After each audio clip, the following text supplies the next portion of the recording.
Okay. Hello, welcome to a special edition of Microworld at Home. This is going to be a test performance.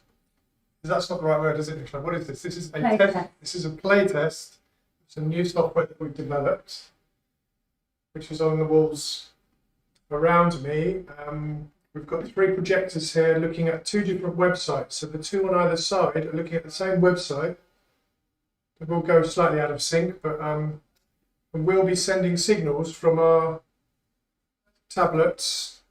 Can you turn off the echo on that one? No. Sure. What it is okay. We'll be sending signals from our mobile devices, tablets, anything connected to the internet. You can send a signal, so I can change the background color, for example. So it's green behind, blue, cyan behind me. So I want to make it yellow. Etc. I've got control of all of that. So I'll be testing that out and sending creatures and people to the walls. This program is called Seapeople 2020, which we've been developing over the summer. And we're going to be performing for 20 minutes live with it to a piece of music which has been written by Julia Schauerman, which is called Constructing Cities, which is using samples from building sites from the Sheffield era, actually. So we're going to get to it. We don't have any particular plan in mind, but we'll play test this for about 20 minutes and then probably talk about it afterwards. Okay, and I'll be changing the camera view.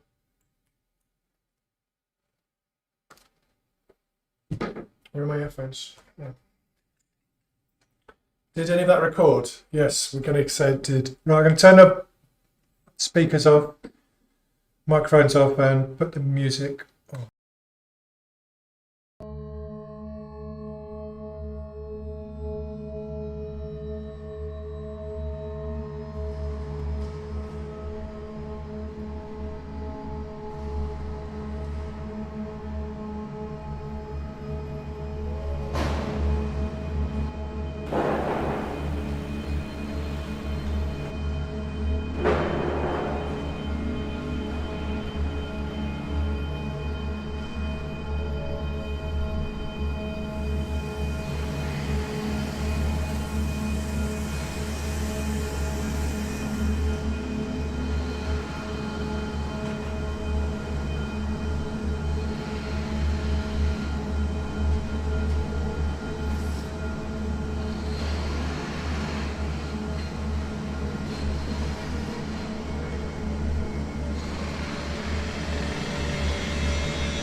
I just want to get a tell them like, you know that you're gonna let me have it on fire.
Okay, so that was Are we on? the end of Julia's piece. The microphone, speakers are back on.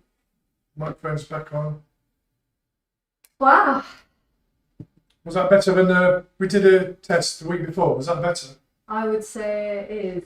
I felt it was wonderful being immersed in it. So last time we had 2 projections on top of each other, which was fun, but perhaps not really an accurate demonstration of what we can achieve in a space. So this is basically, it's 3 projectors.